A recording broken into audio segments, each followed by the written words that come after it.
मनोमीतौ शमदा अदेवं कं वितृणं साहमिन्दोपरि बाधोऽप्सुयुम्।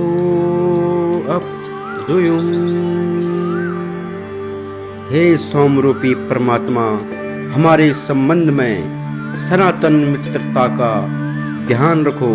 हमारी बुद्धि रोकने वालों दुष्टपूर्ण तत्वों को हमारे मार्ग से हटाओ। तुम शत्रुओं को संताप करने वाले हो, इससे समस्त बाधकों को मिटा डालो। अर्थात जो दुष्ट झूठे कपटी व्यक्ति अथवा शक्तियां कल्याणकारी कार्यों में बाधक हो, उन्हें नष्ट कर दो। जैसे भगवान श्री कृष्ण ने गीता में कहा है, परित्राणाम साधुनाम विनाशाय च दुष्कृताम के सिद्धांतानुसार परमेश्वर जहाँ एक और सज्जन और साधु प्रकृति के लोगों का पालन और संरक्षण करते हैं, वहीं दूसरी और दुष्ट और कुकर्मियों पर अपना दंड प्रहार भी करते हैं। यदि वह ऐसा न करते और दुष्ट तथा धूर्त वृत्ति के लोगों को प्रत्यक्ष और अप्रत्यक्ष रूप से उनके कुकर्मों का कठोर दंड न देते, तो अब तक यह सृष्टि कभी की समाप्त हो गई होती।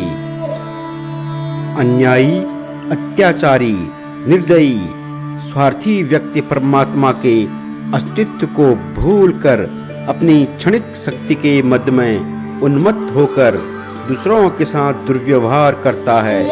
इस संसार में वास्तविक बल के सिवाय और कुछ नहीं है। इसलिए सबको मारना, पीटना, लूटना, घसीटना सबसे अच्छा और लाभदायक कार्य है।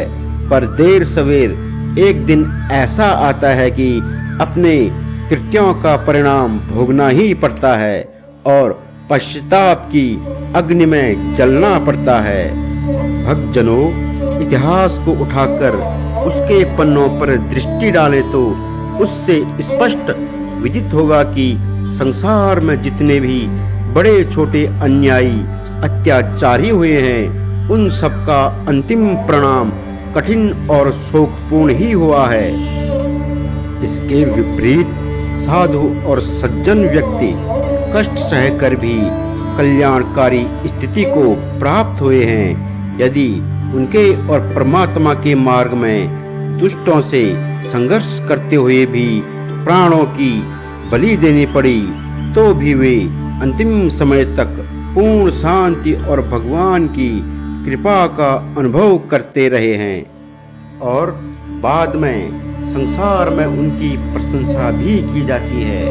इसी आधार पर इस मंत्र से ऋषि ने भगवान और भक्त के सनातन संबंध का उल्लेख करते हुए यही प्रार्थना की है कि उपासकों और साधकों के मार्ग में जो बाधाएं आती है और दुष्ट प्रवृत्ति के लोग उनके सत्कर्मों में जो विघ्न उपस्थित करते हैं, उनको परमेश्वर अपनी शक्ति से हटाएं और यथोचित दंड दें।